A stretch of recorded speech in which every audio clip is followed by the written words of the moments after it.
बच्चों, आज हम सीखेंगे हरूफ तर्जीमे काफ और गाफ की आवाजें और इनसे बनने वाली चीजें। लेकिन उससे पहले क्लेवर कब्स पर आयशा को सब्सक्राइब करना लाजमी है। चलिए शुरू करते हैं।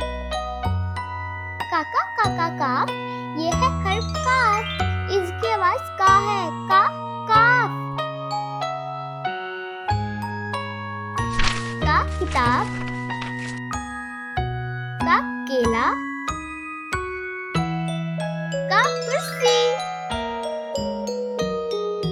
गागा गागा गाफ, ये है हर्फ गाफ, इसकी आवाज गा है, गा गाफ। गा गाय, गा गाजर, गा गुलाब। बच्चों, क्या आपने फर्क सुना? का काफ, गा गाफ।